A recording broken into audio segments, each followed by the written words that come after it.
Hey guys, how's it going? It's Clarissa, that dumb movie show, and I was very lucky to have the chance to see Alien Covenant early. I went to the big fancy global premiere, and I'm gonna admit guys, I was nervous about this movie. I was nervous. I don't even know why, because I actually quite liked Prometheus, but just the whole concept made me feel very nervous, and I went into the cinema actually with like butterflies in my stomach. It might just be because I am such a huge Alien fan and I just wanted it to be good, which is why I am so pleased to report that I loved Alien Covenant. I absolutely adored it. I went to the screening with my friend who's also a really big Alien fan, and just as the credits started rolling we turned to each other and we're like, wow, I feel very overwhelmed right now. And I think that's because Alien Covenant has managed to do what I thought was impossible and unify the Alien franchise. Because you know, the Alien franchise has about 3 separate identities, and this film actually managed to combine all of them together. So you have the very claustrophobic gore party that was Alien, you have the gun-toting action that was Aliens, and you also have the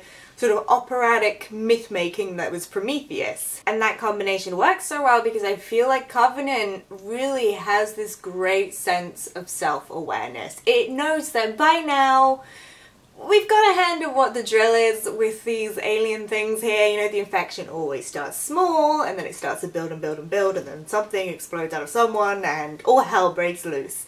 And so it's really fun to see Ridley Scott kind of play up to that idea. He takes so much delight in it. The first shot of the first victim being affected by the first parasite is like very lengthy. It follows the little spore thing into the person's ear and like down the ear canal into the bloodstream, and basically from that point on your heart is racing until the final end credits.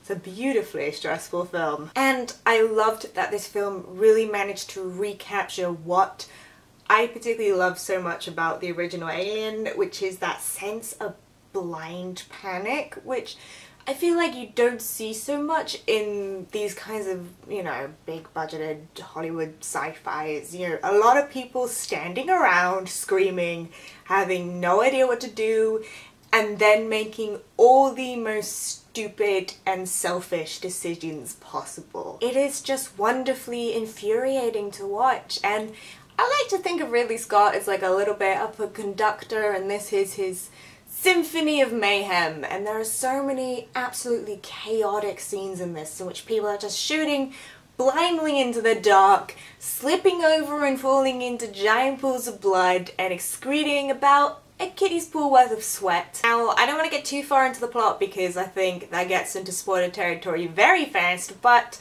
you can tell from the trailers it is about the crew of this titular Covenant, which is a colony ship that's headed to this new habitable planet, except something happens and the crew wake up from hypersleep about 7 years too early, and while they're repairing the ship they receive a signal, which initially everyone just dismisses as space noise. That is until one of the crew members recognizes the very distinct tones of John Denver's "Take Me Home, Country Roads." Oh, take me home, country roads. You know that song, which is usually very innocent, but in this film it's all eerie and distorted, and to the audience that is an immediate red flag. But the crew, they don't know they're in an alien film, so they just trust the signal and head on straight to their deaths. The crew just has faith in the universe, and this film does actually have a lot of interesting stuff to say about faith, though it's not particularly cheery. This film basically puts forward the idea that faith drives our search for purpose in a meaningless world, but that it's ultimately our own downfall. Yay! Like Billy Crudup's character, Oram, who is the ship's first mate, is a man of faith, but he seems weirdly ashamed by it, like it's a sign of weakness to show belief in greater purpose in front of his crew. It's fascinating, and I think it gives him an interesting motivation in all his stupid decisions that he makes. Also, David's back from Prometheus, whoop whoop, and his story is also quite a lot about faith and purpose, which are themes that were kind of touched upon in Prometheus, but really here his character is allowed to blossom, like a face hugger erupting from its embryonic sac. He is really the worst of our technological fears. The mistake of his creation was to give him the desire to create, and the desire to have mastery over things, which I think requires in some way a level of faith or a belief in a divine purpose. Michael Fassbender is incredible here as David. He is just at the top of his game, and he's really drawing from this classic well of villainy. There is a little bit of a touch of 2001: A Space Odyssey's HAL 9000 here, in that very calm Peter O'Toole inspired voice.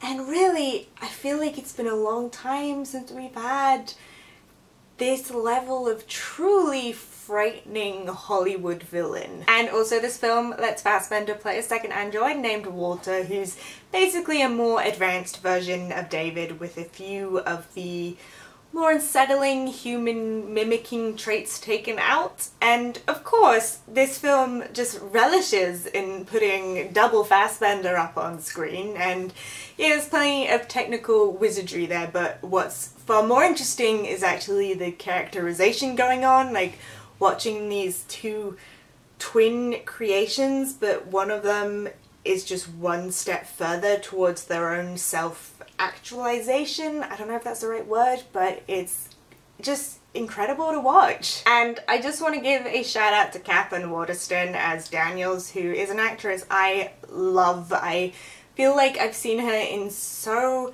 many films, like all the little low-budgeted, smaller stuff she did before Fantastic Beasts, and I know there was a lot of talk before this film came out that she was going to be the new Ellen Ripley because she had the close-cropped hair and the kind of androgynous uniform, but she makes that character absolutely her own. You know, she's just as smart and just as strong a leader, but there's this little sense of fragility there. There's a lot of suppressed emotions going on in those big brown eyes. But elsewhere, this film did a great job of avoiding over-characterization. There wasn't any attempt to, you know, create quirky characters like the guy in Prometheus who likes rocks. I love rocks. Even Danny McBride is pretty much a straight character here.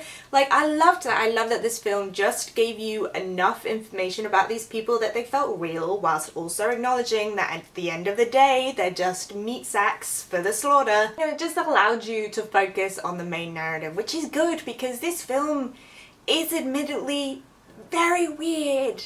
It's very weird, and I wouldn't exactly blame people if they got put off by that. There is a good 5-minute scene in which Michael Fassbender teaches Michael Fassbender to play the flute, and it's strangely sexual. But you know, I'm down for that kind of stuff. And elsewhere, the film was so coherent in tone and pacing and themes that all the little eccentricities of it just added to the whole thing in a way. It made the film feel almost mesmerizing. It's the kind of film that I immediately wanted to rewatch and just kind of savor. I don't know, I loved Alien Covenant. I was so down for it. But if you've had a chance to see Alien Covenant, I would love to know what you guys thought. You can let me know down in the comments below, or you can hit me up on Twitter, details down in that description box. Also, don't forget to like and subscribe so we can hang out and talk about movies. I'll see you guys soon. Bye!